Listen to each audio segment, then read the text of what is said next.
The World Rowing Virtual Indoor Sprints are taking place this year between March 5th and March 9th, and the goal is to row 1,000 meters as fast as you can. If you want to see how you stack up against everyone else in the world taking place in this, well, this video is for you. We're going to talk all about the strategy for the 1,000 meters and everything you need to know to succeed and do your best for the competition. So what is the goal? The goal is 1,000 meters as fast as you can. And luckily, there are categories for literally every single age group. There's male and female categories for both heavyweights and lightweights too. And this is really important to keep in mind for your submission because lightweight women are 135 and under, lightweight men 165 or under.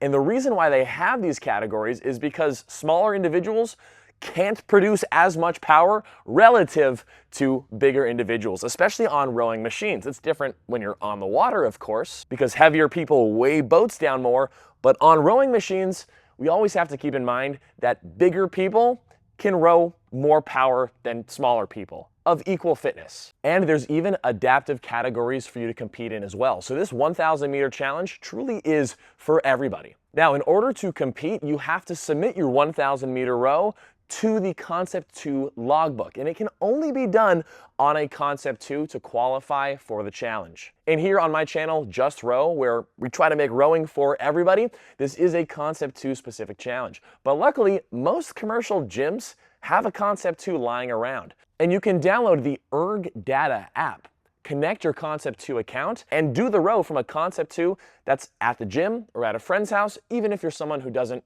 own a Concept 2 yourself. Now, why can't you do a 1,000 meter row on any rower you want? Well, the computers that are in these individual rowing machines built by these different companies, they all compute your power output, your distance, your speed, etc. differently. But the Concept 2 is traditionally the gold standard rowing machine that rowing teams across the world use. And because all of these different machines compute things differently, the competition is just, when it's on one machine only, it keeps things fair. Okay, now let's talk strategy for the 1,000 meter row. This row is gonna take pretty much everybody between 2 minutes and 40 seconds, upwards of 5 minutes. Based on the energy systems that are used during max intensity exercise, this is primarily still an aerobic effort. So your cardio fitness is gonna carry you most of the way. But a significant chunk of this row is also sprinting anaerobic power. And because the race is taking place on March 5th to March 9th, which is coming up real soon, there's not really a ton of time to train and build your cardio up from where it is now. If you've been consistently training your aerobic fitness though, continue with that leading up to your test. But it's gonna be hard to gain a bunch of fitness all of a sudden in just the next couple of weeks. But what's nice about that is that you can actually use this as a great opportunity to just see where you're at now, and next year you can be way more prepared and see how much you've improved. So with a row of this distance and this time frame, you need to make sure you feel comfortable with higher stroke rates. This is not a row to row at 24 to 26 strokes per minute. In fact, when you look at the world record rows, they row in the high 30s and even in the 40s. Now, granted, most of us aren't trying to break any world records, but getting comfortable at above 30 strokes per minute is super important for this. It's gonna help you best distribute your cardio and your power without feeling like you have to take each stroke as hard as possible and not taking enough strokes. With any rowing distance, there's always this balance of how hard each stroke has to be and how fast you should be taking strokes. The shorter the row, the higher the stroke rates, and so for 1,000 meters, we need to be above 30 strokes per minute. And when it comes to keeping 30 plus strokes per minute, it all comes down to how much you bend your legs. Because if you bend your legs too much or all the way up, like you would if you were doing a steady cardio workout, we are stretching our quads too much to the point where we can't produce a lot of power and keep a high stroke rate. Plus, it's gonna limit our ability to lean and swing at that high rate. So what I recommend to help you keep 30 plus strokes per minute is to keep your heels down. You push your heels down and get a little more lean out of your stroke, and it's this lean forward and stretch of the arms with your heels down that's gonna really help you keep a high rate and keep a lot of length in your stroke. If you feel like you can't keep your heels down, it's simply because you're not leaning forward enough. If you lean your torso, shoulders in front of your hips, it will naturally push your heels down. But if your torso is vertical, it's going to be really hard to keep your heels down. Now let's say you settle into a stroke rate of 30 to 35 strokes per minute. I would recommend practicing a 2 breaths per stroke sequence, where you get an exhale at the finish position, an inhale on the return, an exhale at the catch position, and an inhale on the return. By having this 2 breaths per stroke mindset, it helps you find a really solid rhythm with high stroke rates. And this is not a breathing rhythm that you would want to do for low stroke rates. It only works when we're trying to take strokes fast and efficient. Here's an example of what it sounds like.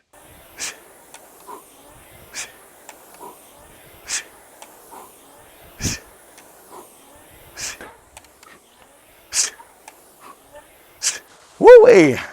But you can see that there was a rhythm with the strokes, with the breathing, and that's what helps make this row sustainable at high rates. Now, as far as a pacing strategy goes, I highly recommend you go in with a goal finish time. In fact, you might want to just trial yourself with a 1,000 meter row right now after this video, just so you can see where you are. Because if you do not go in with a number goal in mind, a pace per 500 to aim for, you are going to die after that first 250 meters if you're just cranking as hard as you can. We do not want to burn out the very start by just going as hard as possible for 2.5 to 5 minutes.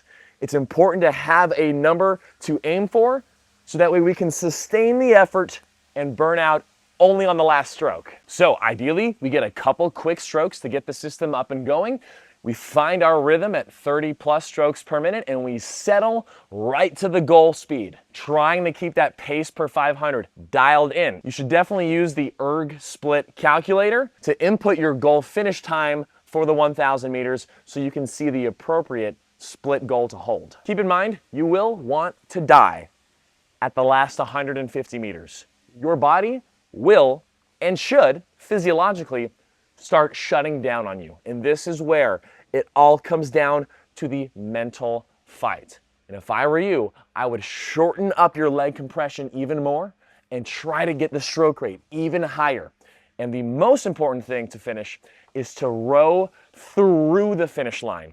When you see 8 meters left, 11 meters left, you cannot take one stroke and just set your handle down because it's gonna trickle up your time in those last precious moments. Go all the way until your monitor counts down to 0, and then when it says 0, 1 extra stroke to get it through. Trust me, this will save you precious decimals on your time. So in summary, we have keeping our stroke rate higher than 30 strokes per minute, going in with a goal, and realizing that we're gonna wanna die at 150 meters left. All of this high rate practice and the 2 strokes per minute breathing rhythm, this stuff will take some practice before you do your race. And so if you want to implement this into some practice workouts, try to practice some 300 or 400 meter rows at your goal pace with the stroke rate, with the rhythm, to practice the breathing and feel what that feels like. This is going to give you more confidence going into the actual competition. Take a few minutes rest between those sets of 300 or 400 meters and repeat them for a few rounds. And see if you can maintain all of those things we talked about while your body starts to fatigue. With all of that in mind, you will be absolutely ready to crush it for the World Rowing Virtual Sprint. If you want me to take a look at your rowing form and review it for you in preparation for this event or anything regarding your rowing, make sure you sign up for a form review down below. Check out my app for follow-along rowing workouts and check out my #1 best-selling book, Row Your Fat Off. Best of luck to everybody competing. Have a good race and let me know your thoughts down below. And as always, I will see you in the next rowing video.